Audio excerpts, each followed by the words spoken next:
Bien, entonces dice este versículo 13, entonces enseñaré a los transgresores o a los pecadores tus caminos, les hablaré cómo es llegar a ti, cómo caminar contigo en comunión, cómo agradarte, cómo servirte. Les enseñaré cómo salvarse del poder del pecado. Esto es lo que hace alguien que toma un nuevo creyente y lo empieza a discipular. Bueno, más bien, desde que le habla de Cristo y le presenta el Evangelio, lo persuade a que reciba a Cristo, y después de recibir a Cristo continúa el trabajo de enseñarle los caminos de Dios. Y los pecadores se convertirán a ti. Esto habla ahora, después de ser restaurado a esa altura de la que estamos hablando, entonces estaré listo para servirte. ¿Por qué? Porque yo voy a hablar de un Dios que es abundante en vida, en bendición, en libertad, en poder, en santidad. Entonces los pecadores se convertirán a ti. Bueno, esto es lo que inhibe una vida de testimonio, de servicio en muchos cristianos. No sienten la honestidad de hablar de un Dios de victoria, de bendición. Bueno, el resultado inevitablemente, después de ser restaurado a esa plenitud, es el espíritu de una vida piadosa. Este versículo habla de la piedad o de una vida piadosa. Si ustedes quieren tener una definición de lo que es la piedad, este versículo nos la da. Entonces enseñaré a los transgresores tus caminos, con mi vida y con tu doctrina. Y los pecadores se convertirán a ti. Esto es la vida de un piadoso. Y él está rogando por esta vida de piedad. El resultado inevitablemente es el espíritu de una vida piadosa. Cuando Dios perdona nuestro pecado y restaura nuestra comunión con Él, queremos alcanzar a otros que necesitan este perdón y esta reconciliación. Mientras más hayas sentido del perdón de Dios en tu vida, más desearás hablar de ello a los demás. Esto es lo que pedía, el gozo de tu perdón, el gozo de tu salvación. Entonces serás más apto para hablar de ello a los demás. El que oró así, vuélveme el gozo de la salvación, también sabe que el propósito de su gozo es para que pueda ser un instrumento en la restauración de los pecadores a los caminos del Señor. No es para llenarme de bienestar, de descanso, sin preocupación. No. Dice que inevitablemente esa condición produce un deseo de ver a los que están esclavizados en el pecado y conducirlos a los caminos de Dios. Entonces enseñaré a los transgresores tus caminos. Y luego habla estos versículos hasta el 17.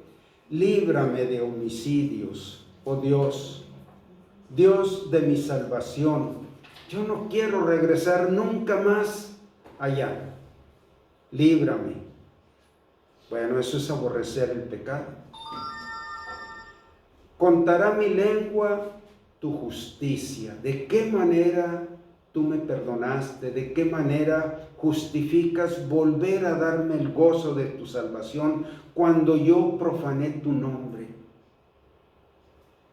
Señor, abre mis labios y publicará mi boca tu alabanza, porque no quieres sacrificio, que yo lo daría, no quieres holocausto. O sea, Él está diciendo, una ley de rituales y ceremonias no es lo que tú buscas. Los sacrificios de Dios son el espíritu quebrantado, al corazón contrito y humillado, no despreciarás tú, oh Dios. Primero es esto. Él podía ofrecer sacrificios, pero vanos. Como muchos ofrecen sacrificios a Dios, vanos. Y la Biblia llama eso obras muertas. No tienen vida esos sacrificios.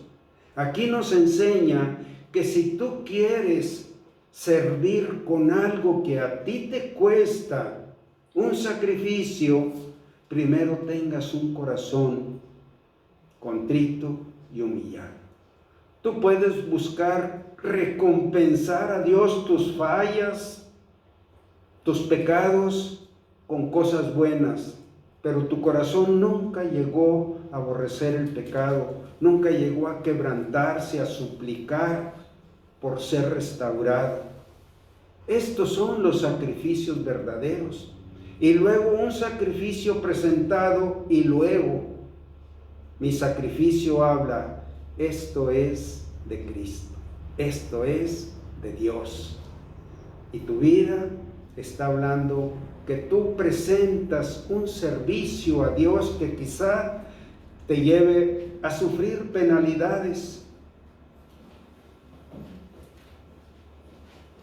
Qué maravillosa comprensión tenían estos hombres y mujeres del Antiguo Testamento de la naturaleza y el carácter de Dios. Nos sorprenden los salmos, todos los salmos, pero también especialmente los salmos del rey David. Qué experiencias tan profundas vivieron ellos antes de que viniera Cristo. Ya amaban a Cristo, amaban la comunión, amaban la liberación, la santidad. Todavía no veían los estándares plenos de la naturaleza de Dios a través de Cristo. Y tenían un anhelo tan profundo. Bueno, por eso los salmos nos sirven tanto de meditación, porque hablan de esas profundidades espirituales, de esas alturas, de esa comunión, y nos quedamos, pues sea como sea, pero esto habla de una comunión tan profunda y me inspira, me motiva, un espíritu noble como el de ellos.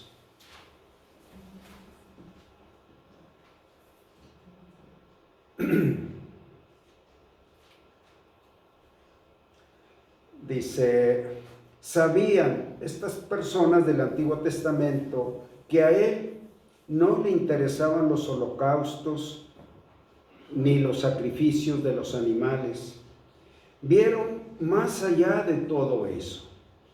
Este hombre dice, te alabaré, Dios, por dos cosas. Has quitado mi culpa, me has librado de la culpa de sangre.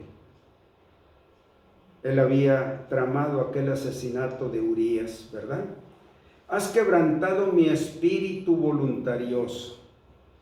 Ese espíritu quebrantado, ese corazón contrito delante de ti, es todo el sacrificio que estás buscando, que te agrada. Así que puedo alabarte, Dios, por haber quebrantado mi voluntad obstinada y haberme llevado al final de mí mismo. Es como dicen, tocar fondo en el corazón. Y vamos a ver qué dice Hebreos 13, 15 y 16. Si lo tienes, Gustavo. Traigo una Biblia nueva. Hebreos 15, 16. Hebreos 13. Perdón, ¿Hebreos qué? 13, 13. 15 y 16. Así que ofrezcamos siempre a Dios por medio de Él sacrificio de alabanza, es decir, fruto de labios que confiesen su nombre. Y de hacer bien y de la ayuda mutua no os olvidéis, porque de tales sacrificios se agrada a Dios. De hacer el bien, ayuda mutua. Esto habla de la piedad, también una vida piadosa. Los sacrificios de Dios son un espíritu quebrantado. Un corazón contrito no despreciarás tú. La buena obra hecha en todo penitente verdadero es un espíritu quebrantado, un corazón contrito y humillado, y pesar por el pecado, o dolor por el pecado. Es un corazón tierno y dócil a la palabra de Dios. Dios se complace por gracia en aceptar esto en lugar de todos los sacrificios que se quieran ofrecer. El corazón quebrantado es aceptado por Dios solo por medio de Jesucristo. No hay verdadero arrepentimiento sin la fe en el Cristo crucificado por nuestros pecados. Allí es el único lugar donde Dios quiere venir y que tomemos de ese sacrificio que Él llevó a cabo. Entregar su vida por la culpa de todos nuestros pecados. Y por la fe yo voy ahí, invoco el nombre de este Cristo crucificado y creo que en Él puedo tener el perdón. Por eso dice, solo por medio de Jesucristo. No hay verdadero arrepentimiento sin la fe en el Cristo crucificado por nuestros pecados. Los hombres desprecian al que está quebrantado, pero Dios no. Él no lo pasaría por alto. ¿Se acuerdan cuando aquella mujer Ana fue al templo y oraba sin que salieran la voz de sus palabras, pero eran ahogadas por el compungimiento que tenía, por la necesidad, de tal manera que el sacerdote la vio orar y creyó que estaba ebria? Y dijo, no, yo soy una mujer quebrantada de espíritu, quebrantada de alma. Bueno, a veces ni la voz misma sale de tu quebranto. Te ahoga el compungimiento de tu dolor.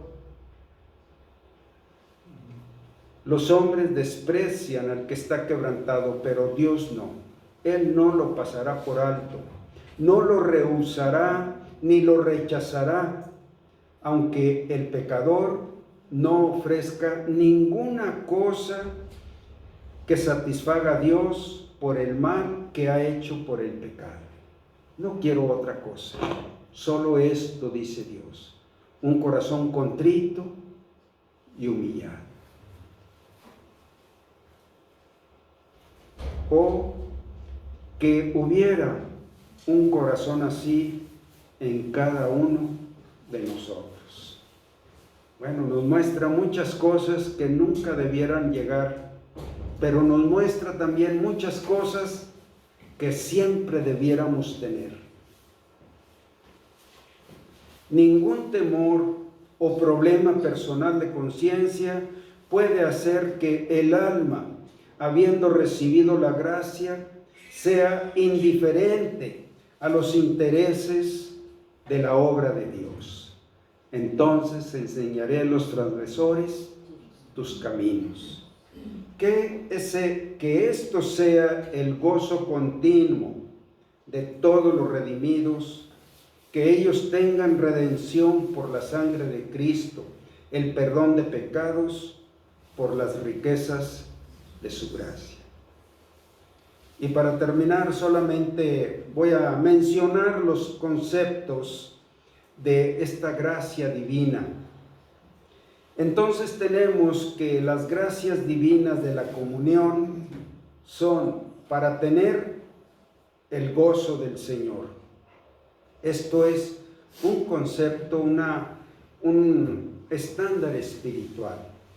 También esta gracia divina es para tener la paz que sobrepasa todo entendimiento. Algunos no creerán en este camino que estamos aprendiendo aquí a través del Salmo 51, pero esta es una paz que sobrepasa todo entendimiento, porque Dios nos muestra el camino, cómo tener esa paz.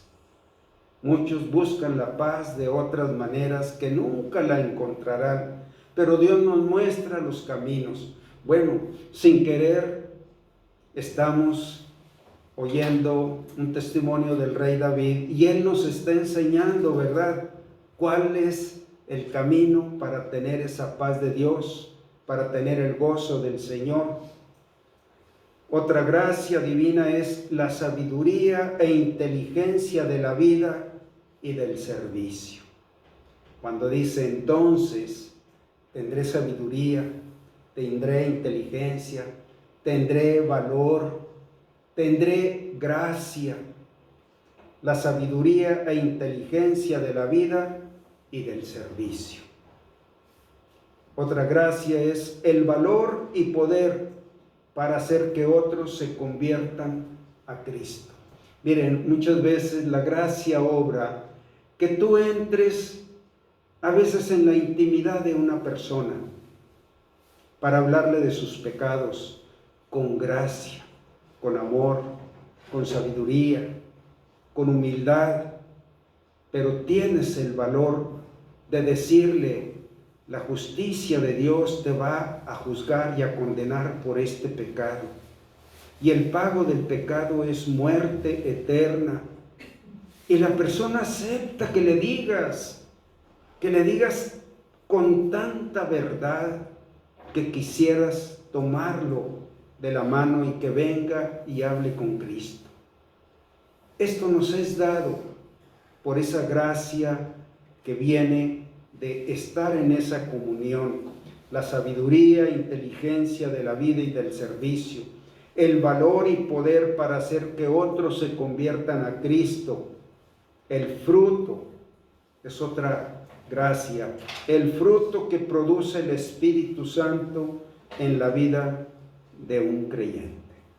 Todo para vida, todo para que otros conozcan a Dios, el fruto de su vida como el fruto de la vid verdadera.